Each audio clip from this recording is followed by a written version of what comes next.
Good evening and welcome everybody. We're just going to give it a couple of minutes to make sure everybody who's joining today can finish logging into this call.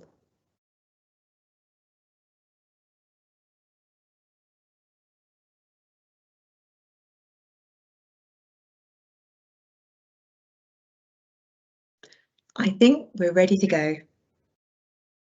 Welcome to this East West Railway Company online public event for Bletchley and the Marston Vale line. My name is Claire Keith-Anderson and I'm the Community Engagement Manager here at East West Railway Company. Following the launch of the second round of non-statutory consultation on the 31st of March, this week we're holding the second round of online events or webinars. The focus of this evening session is on responding to the questions raised by communities to date. For those wanting more detailed dialogue with specialists from the project team, please attend any of our live chat events. Details are on the screen. There are 2 to 3 sessions per week, 9 in total between now and the end of the consultation. This evening, we will start with a quick run through of what we are consulting on in your area, but the focus of this evening's event is on responding to questions raised to date by yourselves. We are holding similar sessions across the whole route between Oxford and Cambridge throughout this week. I'd like to take this opportunity to introduce you to the rest of the team. Joining us today, we also have our Delivery Director for CS2, John Hillman, our Head of Environment, Michael Shanks, our Head of Operations, Maria Cliff, our Development Manager, Stephen Barker, and our Land and Property Manager, Joanne Pace. We also have Carison James helping us behind the scenes. Before we start with the presentation, I'm going to run you through a brief housekeeping and Teams Live note. Many of you might be familiar with Teams Live, but just as a reminder, you'll be on mute throughout. Please note that we are recording these sessions and therefore will not reference any names or descriptions we have been given for GDPR purposes. That's all the housekeeping we have. Over to you now, John. Thank you. Lovely, thanks Claire. So welcome everybody and thank you for joining us this evening. My name's John Hillman, I'm the Delivery Director for Connection Stage 2 for East West Rail. And this evening's webinar is going to focus on Section B from the consultation documentation, which is Bletchley through to Marston Vale. The purpose of this webinar is to provide information around the public consultation and provide a quick recap of the proposals that are in the consultation, particularly for the benefit of people who maybe won't have seen any of these presentations previously or equally are not familiar with some of the information within the documentation.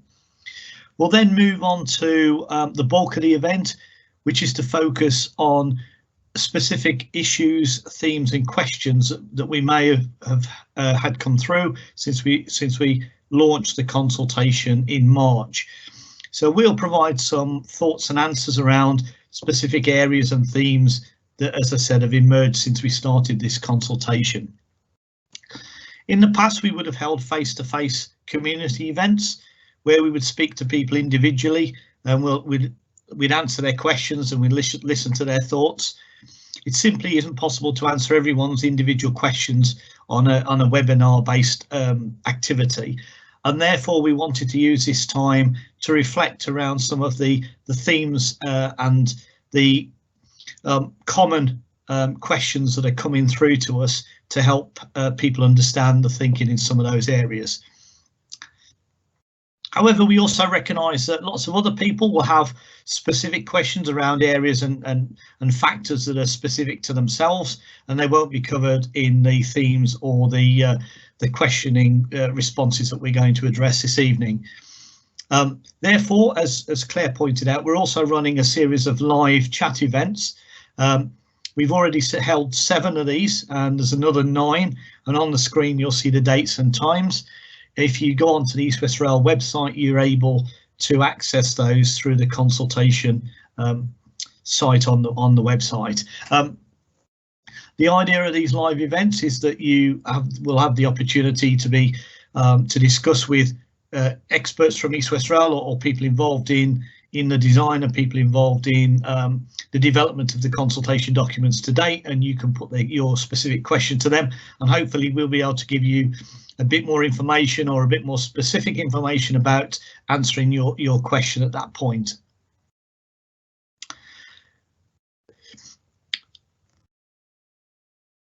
So if you can't attend any of the live chat events, you can still email us your questions at contact@eastwestrail.co.uk, and we will reply to you as soon as possible using that mechanism. So we can't necessarily answer specific questions tonight. However, we would like you to still supply the questions into the chat bar. And there's a couple of reasons for that. One is we want to check whether or not we're picking up all the key areas and themes that people are interested in. So we continue to seek that feedback from local communities. And also it helps us to frame future events. So if we're getting particular high level questions around specific items or specific areas, we can build that into our future consultation events to ensure that we address those particular issues. It's likely that we'll take the full hour for the presentation this evening, but if we don't, there will be an opportunity to use the space or the time that's left to answer a few of those questions that are in the Q&A through the chat bar. So if you have got those questions, do feel free to place them in the chat bar, and if we do find time at the end, we'll address as many of those as we can with you. So what I would iterate though is that the best place for those live questions is in the live chat. So do look at the details on the website, and that was displayed previously to this slide, and do, if possible, attend those events.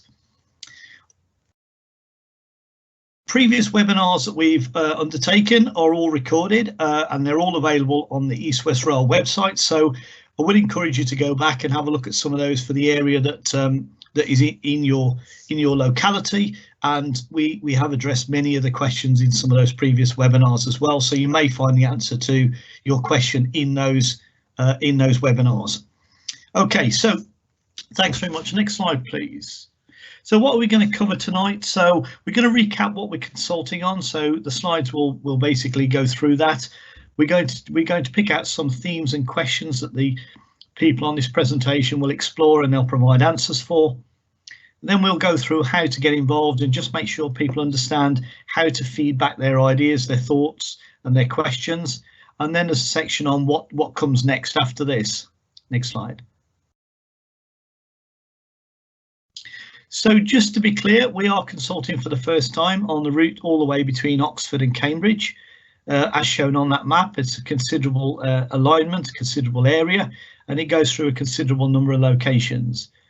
So at this point, I'm going to hand over to Maria Cliff, who's the head of operations, and she's going to talk to you a little bit more about customer experience and railway operations within the consultation.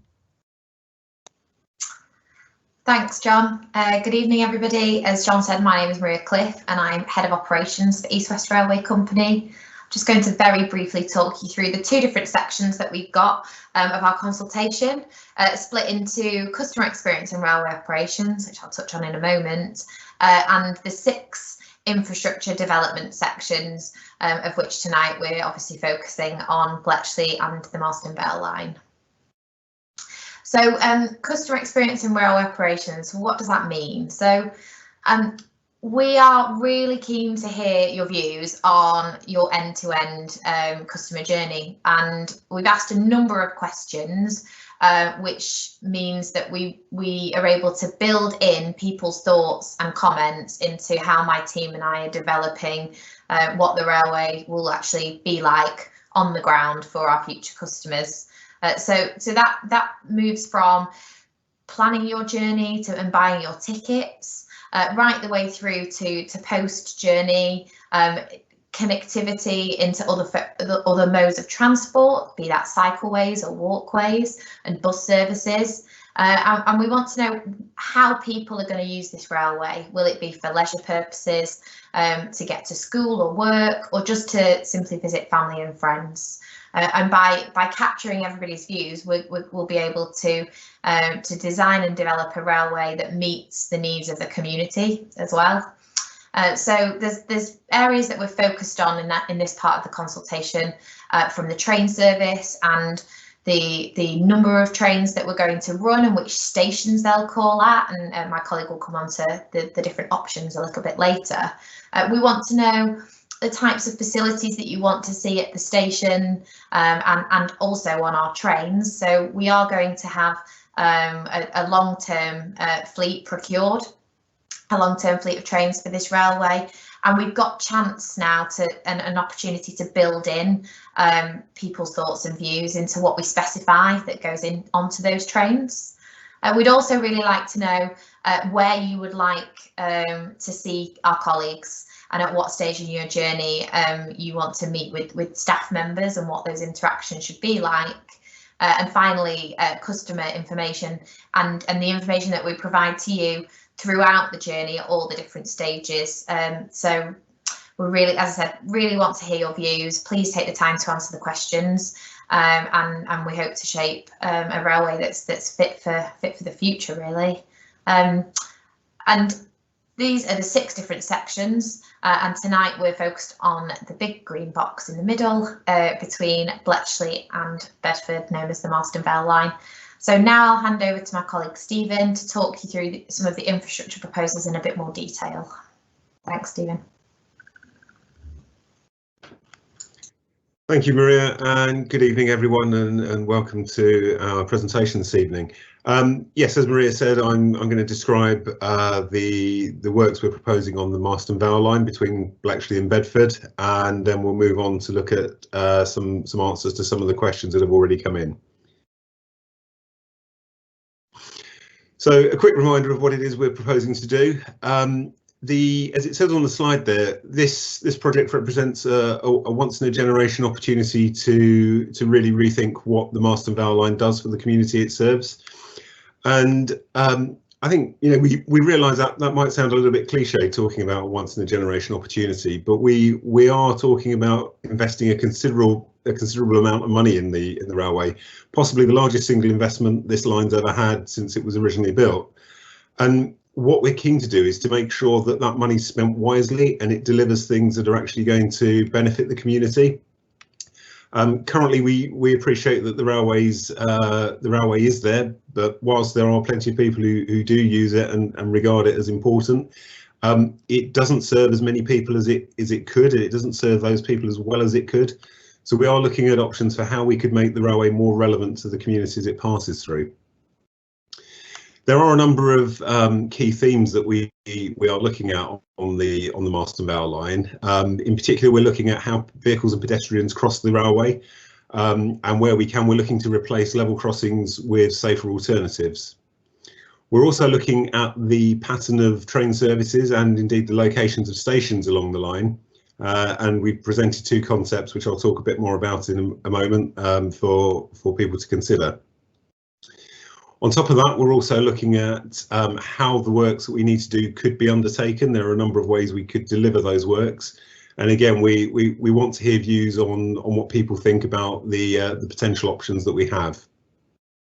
And as it says on the slide there, we're also talking about an additional track in the Fenny Stratford area. The railway in that part of the world, from Bletchley to a point just to the east of the A5, consists of just a single track. Originally there were 2 tracks there, but the second track was taken out in the 1970s. As a result, the railway doesn't have enough capacity for the train services we need to operate in the future.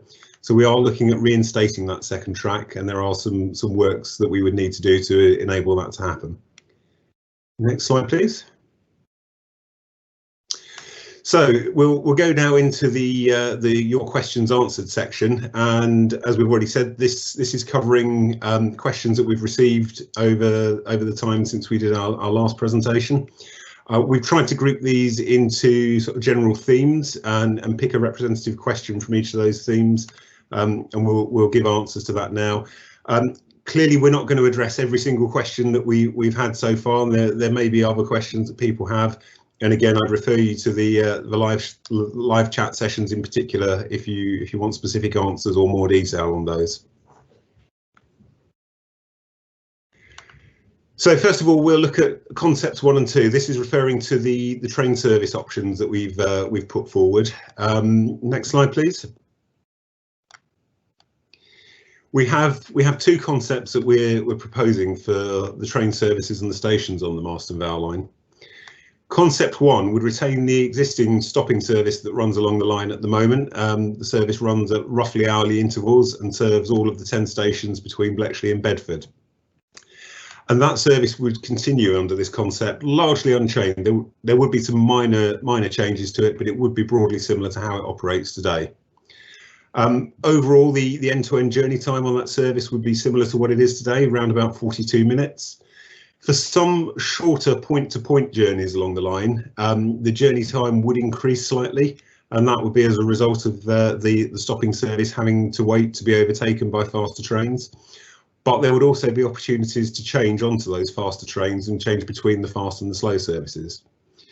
In addition to the existing train service, we would propose to introduce 4 new train services each hour onto the route. 2 of those services would run from Bletchley through to Cambridge once the line to Cambridge is open, and 2 of those services would run from Oxford through to Cambridge. The new faster East-West Rail services would only call at Woburn Sands and Ridgemont, though, in this option. Those services would not serve any of the other intermediate stations. And the journey time from one end of the line to the other, from Bletchley to Bedford or vice versa, on those faster services would be around 22 minutes compared to the current 42 minutes. So a significant improvement on the current journey time. Next slide, please.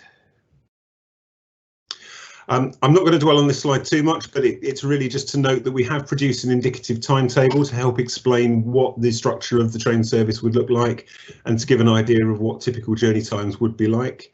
If you want to look at this in a bit more detail, it is included in our technical report, and that's available on our website. And there are also hard copies available if you prefer a hard copy. They can be ordered through the website or via the contact details that we have at the end of the presentation. Next slide, please. The other train service and station concept we put forward, concept 2, involves rethinking the train service on the line and how it serves the local community. In this option, the existing hourly service would cease to operate, and instead we would just operate the 4 East-West Rail services. The services that would operate between Bletchley and Cambridge, however, unlike in concept 1, would serve all of the stations on the line, but we would be looking to merge the stations on the line to leave a total of 5 new merged stations to replace the existing 10 intermediate stations. In this concept, the stations would be greatly improved compared to the current stations, would have a better range of facilities. What you'll see in this option is that all of the stations that would be served would have at least 2 trains per hour, and Woburn Sands and the relocated Ridgemont station would be served by 4 trains an hour. And the other thing to mention, of course, in this option is that all of the stations that we serve would have a through direct service to Cambridge. This would mean that more people would be able to access those services, and more people will be able to access more frequent train services. Next slide, please. And again, I won't dwell on this, but there is also an indicative timetable in the technical report showing what concept 2 would look like. Next slide. So moving on to some of the questions that we've been asked in relation to concept 1 and concept 2. I'll go through each of these. What I'll do is I'll read the question out as it appears on the screen, and then I'll provide an answer to that question. So the first question is, what is your estimate of the capital cost difference between concept 1 and concept 2? It can't be cost neutral given concept 2 involves 5 brand new stations, whereas concept 1 involves 2 revamped stations and 1 new station at Bedford St John's. Well, the answer to that one is at the current point in time, we don't have detailed cost estimates for either of the options. However, we do have some initial cost estimates. And broadly speaking, there's very little to choose between the 2 in terms of the costs. The reason for that is that in concept 1, the faster East-West Rail services have to overtake the slower stopping service.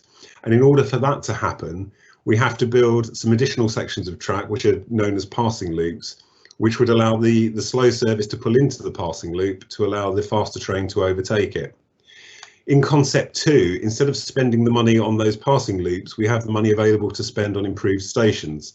So the trade-off really between the two concepts in that respect is how we spend that money, whether we spend it on the passing loops or use it to build the new and improved stations. Moving on to the next question. The question is, do you know how many passengers walk from their village to their station without using the car? They may now have to travel by car to their station, which seems counterproductive. Okay, so to answer that one, in our concept 2, we have, as I've said, we've proposed some alternative station locations, five stations along the route to replace the existing 10. And whilst it's true to say that for some people who currently use the line or currently live near the line, they may have to travel slightly further to get to those stations, that's not universally true. And for some people who live along the line, the new stations will actually be slightly closer than existing ones. But also to make sure that we provide the best opportunity possible for people to get to the relocated stations, we are doing some work to look at what other improvements we can make to accessibility to the stations, in particular looking at things like improving walking routes, potentially providing new cycle routes, and also looking at other modes of transport, perhaps for people who are less able to walk or cycle to a station. And that might include improvements to conventional bus services, or even introducing things such as dedicated bus and taxi services that would work on demand. You would be able to summon them to come and collect them from your home and take you to the station, and that would all be done as part of your booking of a rail journey, so you could book an end-to-end journey from your home to your destination. And the other thing to bear in mind also is we are conscious that the corridor we're serving is likely to see a lot of development over the coming years. There are already plans for significant numbers of new homes and new communities along the line, and we're trying to place the stations in positions that not only serve the existing communities, but also make the railway accessible to people who will then move into those new communities over the coming years. Moving on to the third question, how were the 5 proposed stations decided under option 2? So the 5 locations we've chosen are really what we believe to be the best compromise in terms of location, to enable stations to actually be expanded to provide a better range of locations, better range of facilities rather. The current stations on the line are for the most part on very constrained sites where there's little available land to make improvements and provide better facilities. We've attempted to identify locations that are still accessible to the existing communities that are served by the railway, but as I say, also take into account the fact that there will be lots of new houses and businesses coming to the area in the coming years. And so we've tried to find positions that are equally accessible to those new developments as well. If you've read the consultation documents, you might have noticed that we do say we are open to alternative suggestions for the locations of those stations. But just to be completely clear, if you are thinking of proposing an alternative location, I would suggest that you look at the consultation document, because it does set out some criteria that would need to be met by those alternative locations for us to consider them further. However, if you do believe that we perhaps haven't picked the best locations and there are alternatives, then please do get in touch and let us know about that. Moving on to the last question on this topic then. How can meaningful traffic assessment be done around Lidlington and Ridgemont when the triple impacts of the new town, the expanded Marston Gate and operation of Covanta are yet to be known? Surely this should be delayed until at least some of these impacts have become clear. So on the subject of traffic modelling, we are going to be undertaking obviously quite detailed traffic modelling and traffic assessments over the coming months. We will be doing that as we move through the next stages of design, and of course we will be taking into account developments along the line, both ones that are coming online now and ones that we know will be happening in the future or are likely to happen in the future. And in doing that work, we will be talking with the local authorities, in particular the local highways departments, to make sure that we are taking into account things that could affect traffic flows in the future. And as we go through the process, as if things change and we find that our modelling isn't entirely reflective, we will of course update that to reflect changes as they happen. Okay, can we move on to the next slide, please? So the next topic we'll look at are level crossings on the Marston Vale line. Next slide.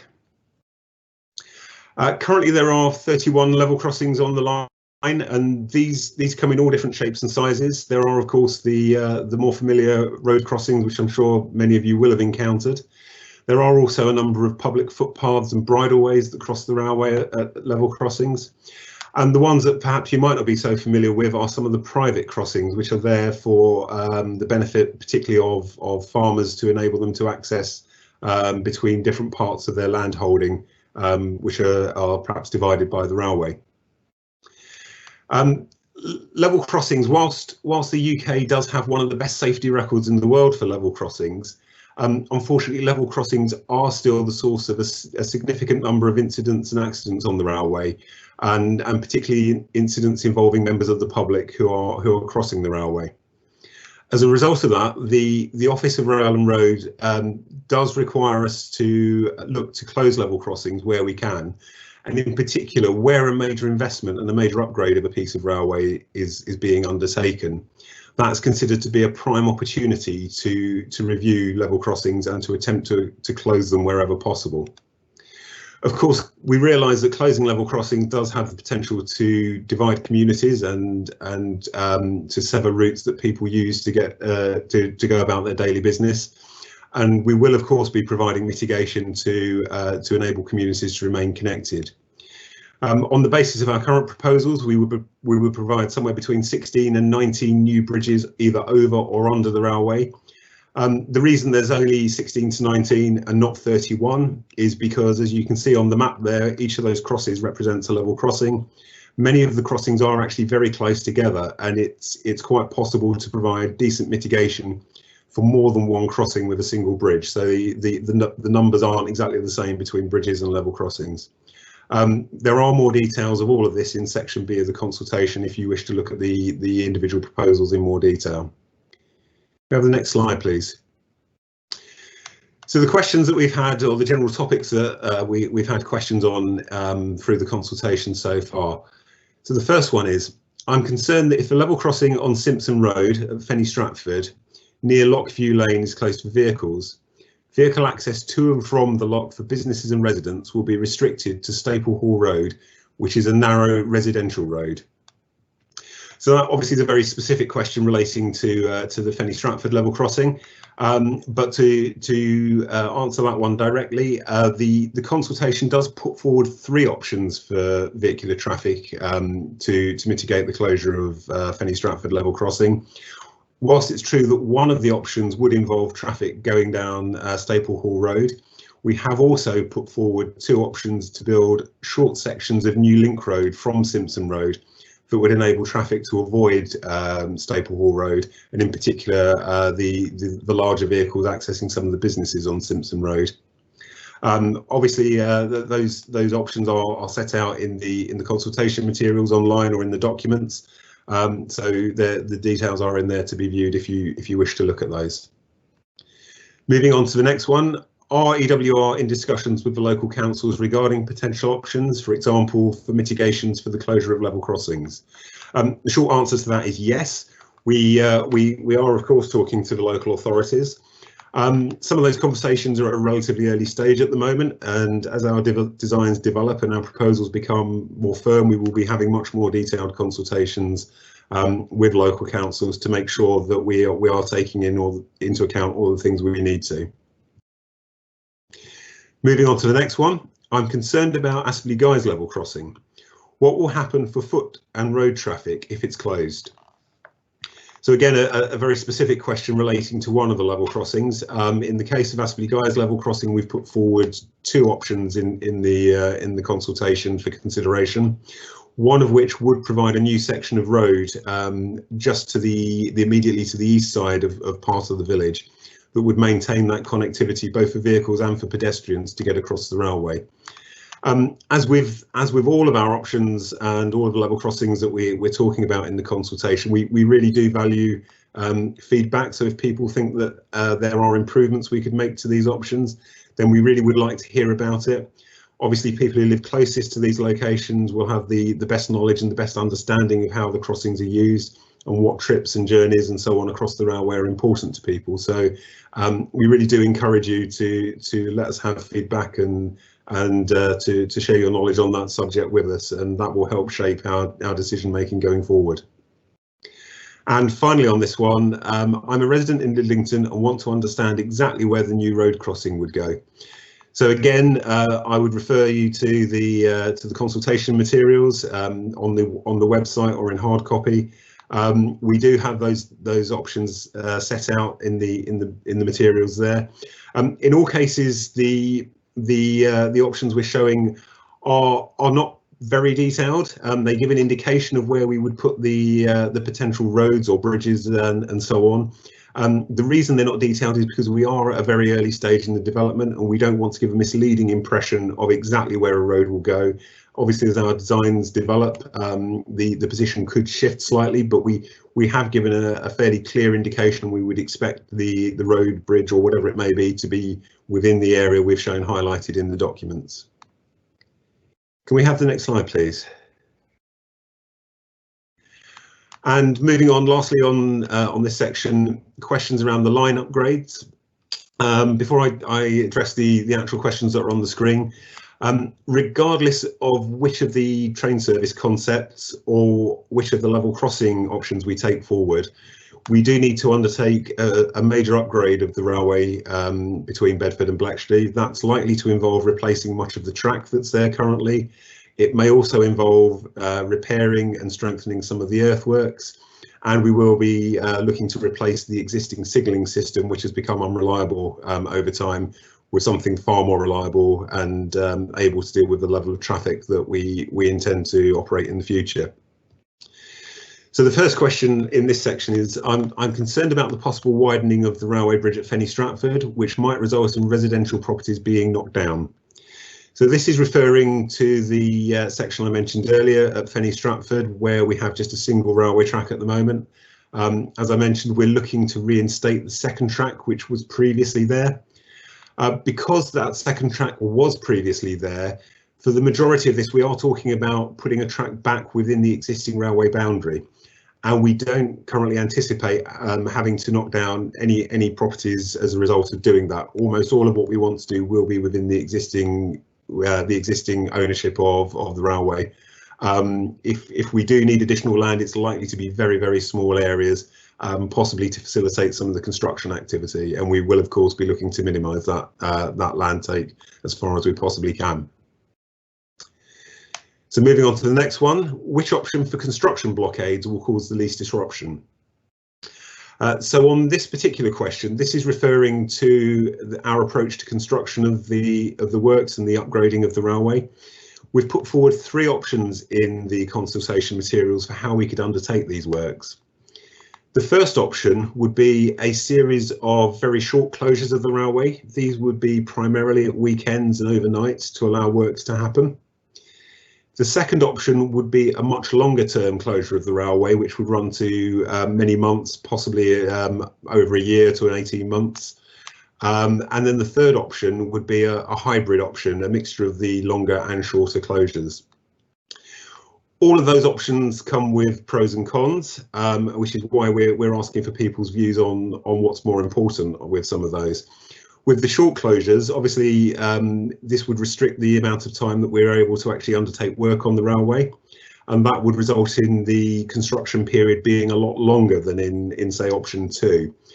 It would also mean most of the work would be undertaken overnight or at weekends, and particularly for residents living alongside the line, that could be more disruptive while work is happening in a particular area.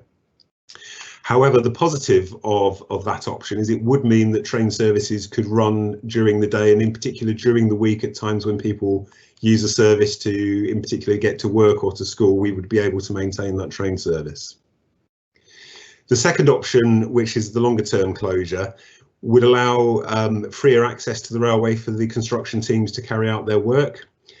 That would mean the overall duration of the works would be much shorter. And it would also mean that the vast majority of the work could be done during the daytime, and by and large it would be done during the week and on a Saturday, and would certainly keep clear of a Sunday, so it would be potentially less disruptive to residents living close to the line. But of course the trade-off is that we wouldn't be able to operate the train services for quite a long period of time. If we were to do that, we would look at operating a replacement bus service. But to be clear, that wouldn't necessarily be exactly the same replacement bus service that has been operating on the line recently. We would be looking to tailor that bus service to meet the needs of a local community. So again, it's really important that we hear your views on how that bus service, if it were to operate, could be tailored to meet those views, meet your needs. Are there, for example, particular journeys or particular times of day that are most important? Are there particular places where it's more important to get a direct service, say to Bedford or Bletchley, rather than connections with, for example, the next village along the line? So all of that feedback would be really useful. And of course, the third option would be a mixture of the two, and that would see some of the benefits and some of the disbenefits, for want of a better word, from each of the two options. So at this point, I'm going to hand over to my colleague Maria, hand back to Maria, so that she can talk about freight traffic on the railway. Thanks, Stephen, and hello again, everybody. I'm just going to spend a little bit of time talking through our approach to freight because it's a key theme that's emerged not just on this section of the railway, but across the route between Oxford and Cambridge. We'd have a number of questions on freight. So I want to start just by outlining some of the benefits that are brought about by freight on the wider network at the moment. So those are environmental, from a safety perspective, and the overall prosperity and benefits that it brings to our economy. But I should say as well that we as a company are looking to balance the benefits that could be brought about by freight on this railway with the views of the local community, because we are very conscious that there can be perceived negative impacts of freight on local residents. So what is our approach to freight? Well, our mandate from government is that we're a passenger railway service, and we are here to improve the connectivity for local communities and across the arc between Oxford and Cambridge. We are going to continue to support the existing freight services, and at the moment on the Marston Vale line there are 5 freight paths per day on the line, although the demand for those paths is minimal at the moment, so there isn't a lot of freight that moves between Bletchley and Bedford today. So one of the things that my team and I are developing is our strategy to freight. So we're talking to the freight operating companies and we're talking to Network Rail to look at what the future is nationally for freight and what the impacts of East West Rail could be. But the other exercise that we're also continuing with is our timetabling exercise. So Stephen showed you a couple of examples for each of the different concepts, but we're knitting together all of the route between Oxford and Cambridge to make sure that we can provide the services that we've promised on a regular clock face departure. So we have a reliable service. And then once we've concluded that exercise, then we'll be able to see if there is any further capacity for freight in between the paths of those passenger trains. So when we come back to you at statutory consultation stage, I will be able to share a lot more detail on where we've got to with freight, and that study will be much more mature and developed. But I should also say that the way that we're approaching the infrastructure and the environment allows us to look at how we can mitigate the freight that exists today on the Marston Vale line, so through track upgrades and different ways to mitigate the noise and emissions from freight. So we've got a couple of questions which I'll just quickly cover. So how many hours in 24 will you be expecting trains to be running? So I can be very clear on this. We, in our customer experience and railway operations document, I think it's on page 23, outline our proposed hours of operation, which do not include overnight services, and that is for both passenger and freight trains. So it is not our intention to run freight through the night, because we understand the impact that that will have on the local residents and the local communities. So I hope that's helped to clarify our position. And the second question is, there's been a lot of concern about freight traffic. Is this a passenger railway or a freight railway? So as I said before, we are a passenger railway. That's our scope, that's our purpose. We are building a railway that will enable freight. But absolutely our mandate is to provide the key passenger services that we know are needed and wanted between Oxford and Cambridge. So thank you very much. I will hand you over to my colleague Michael to talk through some of the environment questions that we've had in. Hi, good evening everyone. I'm Michael Shanks, Head of Environment at East West Rail. And I really just wanted to spend a few minutes and take the opportunity to respond to some of the important issues that are coming through in the feedback we've received so far as part of this consultation exercise. But before I do that, I think it's just worth noting that we do have a set of environmental principles, and we're working very hard to deliver against those. And if you're interested in more information on them, we do have that information on our website in a fact sheet, which is called Our Approach to Environment, so that might be of interest to you. Okay, so turning to the question, I think, and the issues you've raised. Can I have the next slide, please? Thanks. So the first one, the trains are planned to be diesel. Is there consideration or openness to electric trains given the climate emergency? So firstly, thank you for the question. It's been it's a really important question, and we've seen this coming through a number of times in terms of the response we've had so far. Although we don't have a commitment yet from government to electrify the railway between Oxford and Cambridge, we'll obviously need to ensure the railway aligns with relevant policy and complies with relevant legislation related to net zero carbon and the efforts the UK is making towards being net zero carbon by 2050. And also, for example, at a more local level, Bedford Borough Council has pledged to become carbon neutral by 2030, and Cambridge City Council has also declared similar net zero carbon aspirations. So it really is an important issue, and I'm working really hard at the moment to deliver against our aim in that area. It's also worth noting that in 2018, the government challenged the rail industry to produce a vision for the removal of all diesel-only trains from the network by 2040. And we're absolutely committed to running a sustainable railway in the long term with reduced emissions. And by that, I mean, clearly carbon, as I've already mentioned that, but things such as NOx, so nitrogen oxides, and also particulates. So again, an area that we're looking at in detail in order to deliver against that. And so to that end, we're exploring how we can introduce new and emerging technologies in our long-term train fleet. And so we'll be seeking input from bidders across the market to ensure they understand our environmental goals. And although it's fairly early on in this at the moment, and therefore can't share that with you, we'll look to include that during our statutory consultation in the winter of 21 and 22. So moving on to the second point, how will the line benefit the environment? Well, caring for the environment is very much at the forefront of our minds in everything we do, and we've had it very much at the forefront of our minds in the design of the railway so far.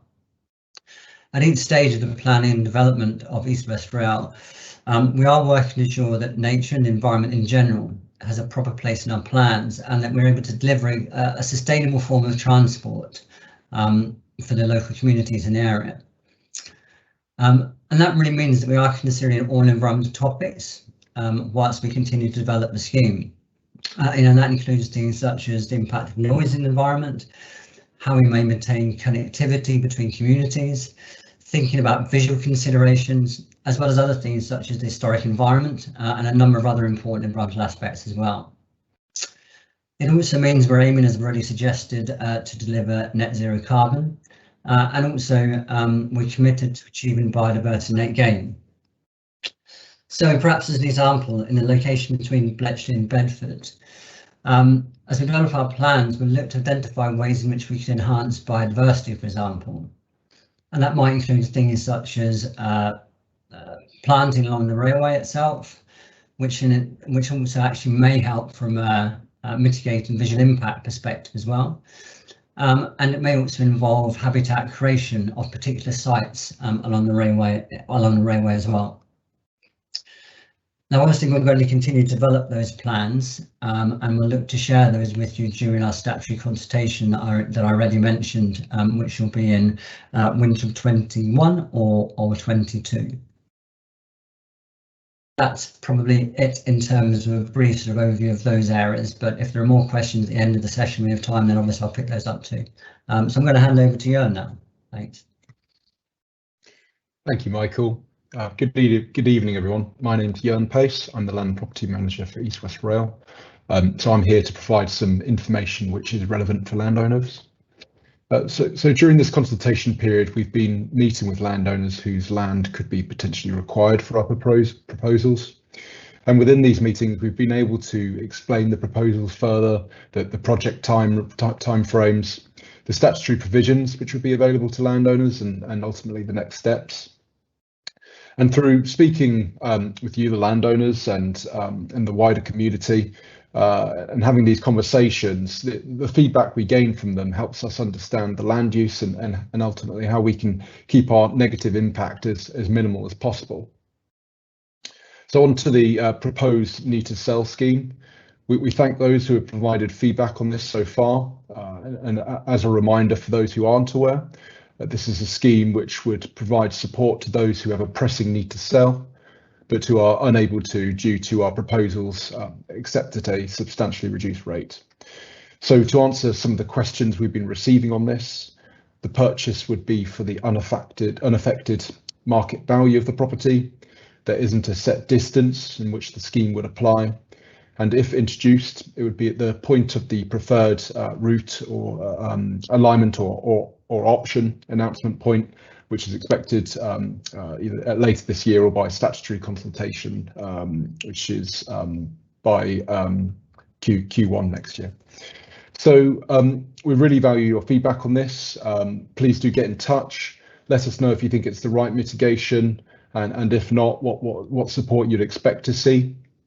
You'll find further information on our website. There's a number of leaflets within our land and property section, and these discuss the need to sell scheme further, as well as other matters such as compulsory purchase, compensation, and blight.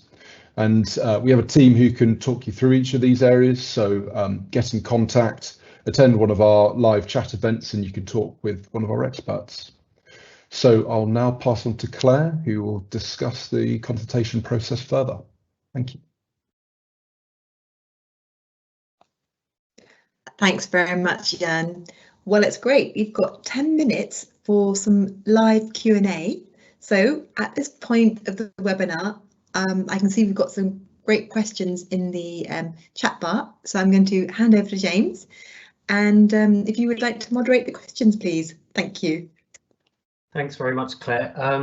The first one, if possible, is to Stephen. There's two questions we've received about Bow Brickhill. The first is, in the consultation summary concept 2, you appear to be proposing the closure of Bow Brickhill station. Is that correct? And then the second question is, how are you going to overcome the engineering problems posed by a bridge at Bow Brickhill? So if it's okay to cover those two questions, that would be great. Yeah, sure. I'll do my best to answer those. So the first one, in concept 2, are we intending to close Bow Brickhill station? So in concept 2, yes, the existing station at Bow Brickhill would close. What I will say, however, is that in that concept, the station at Woburn Sands would move slightly further to the west. Admittedly, it's only a relatively short distance further to the west, but it would make it more accessible from the Bow Brickhill direction.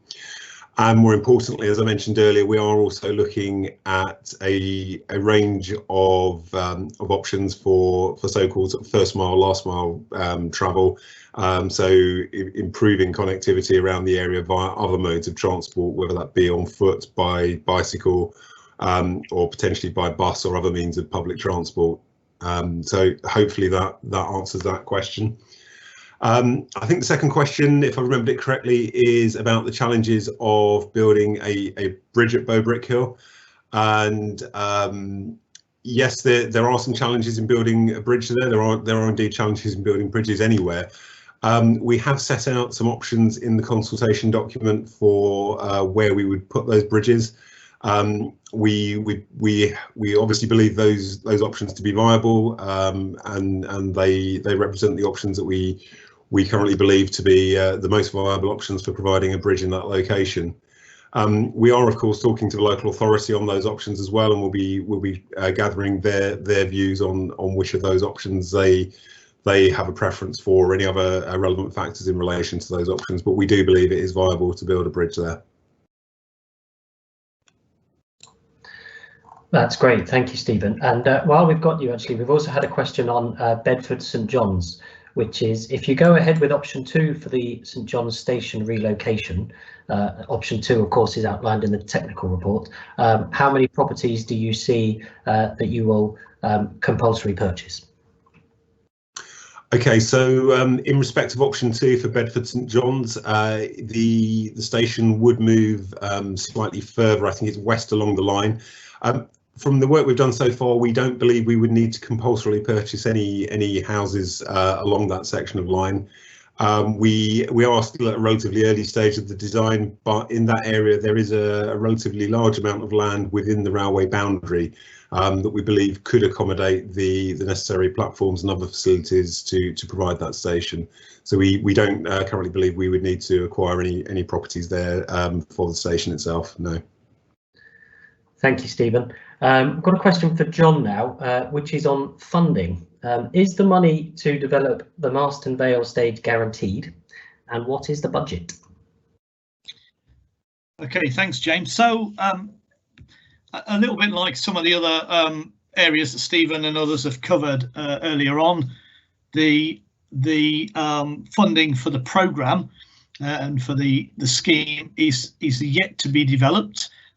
We have, in order to do this, to demonstrate a business case and value for money to government for the scheme collectively, and we will be doing that over the next period of between now and the development consent order.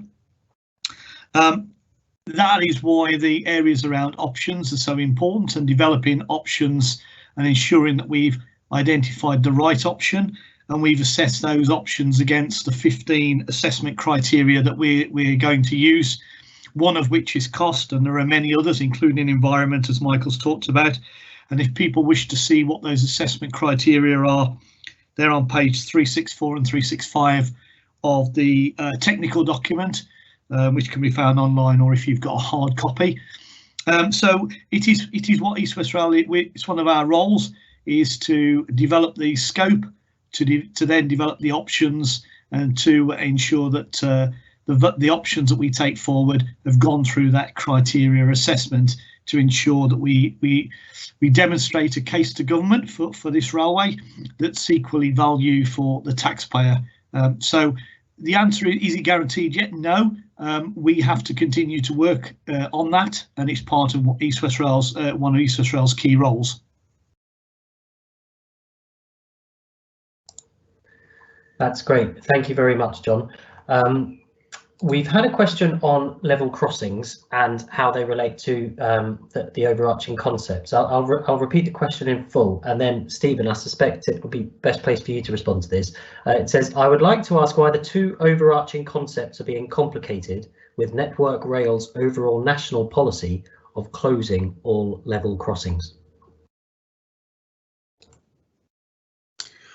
Okay, thanks. I'll do my best to answer that one. I did cover this certainly, at least partially, in excuse me, in what I said during the main presentation. But the train service concepts and the level crossing options are in effect two separate issues.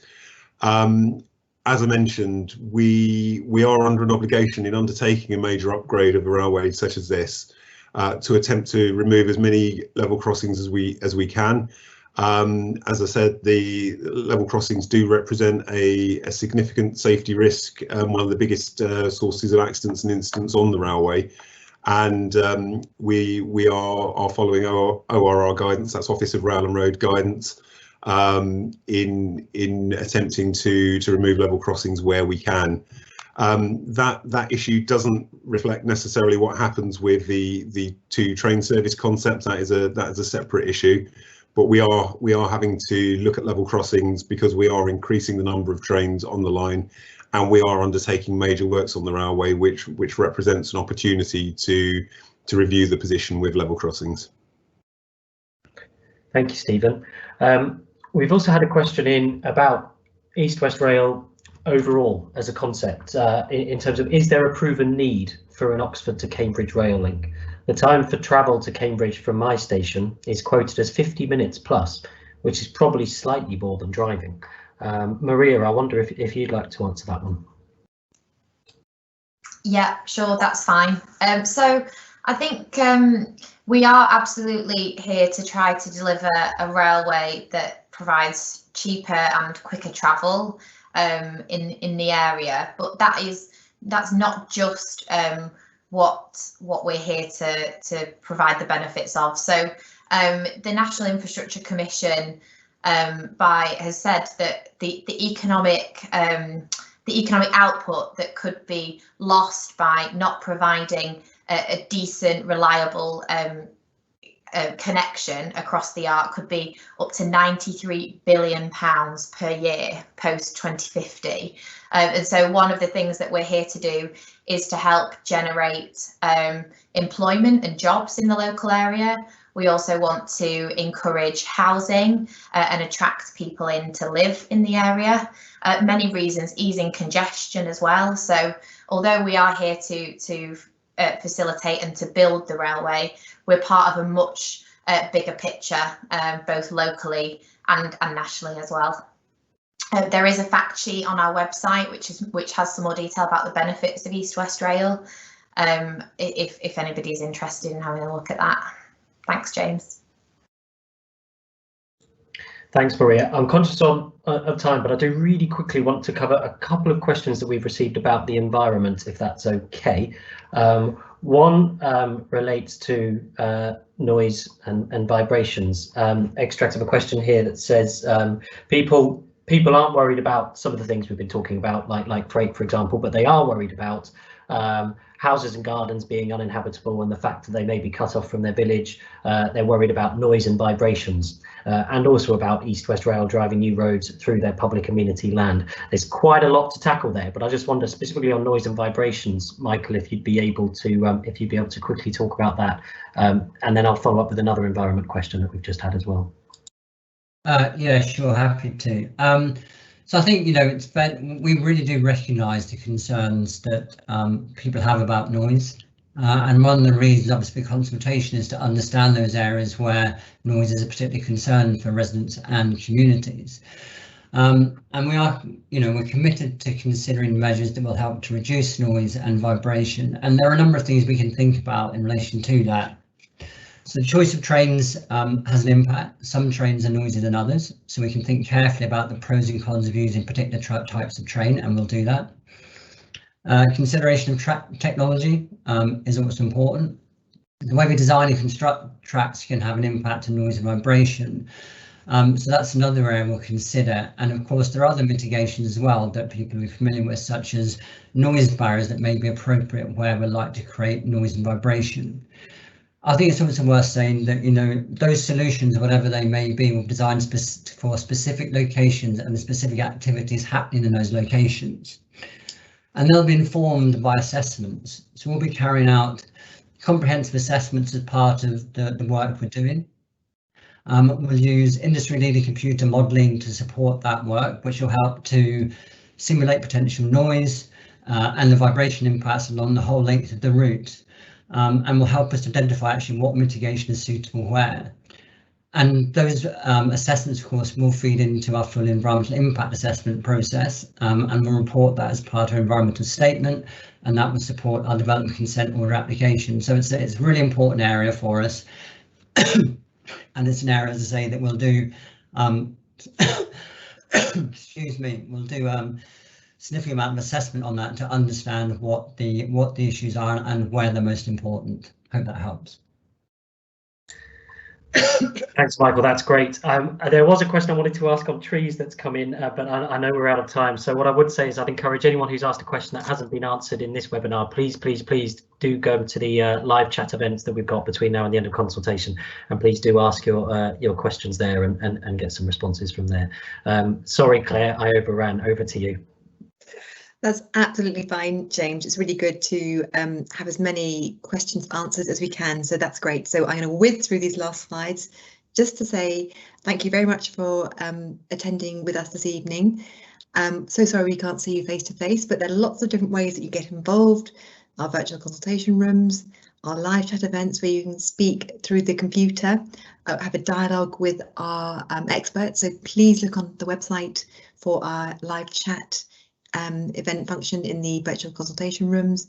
We have a dedicated phone line for people who are not comfortable to be online or aren't online.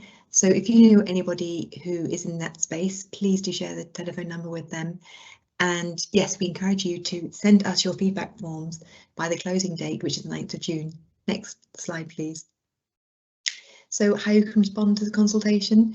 Well, it's obviously really important that you do respond. We want to hear from you. We've had some responses already, quite a few already, which is excellent.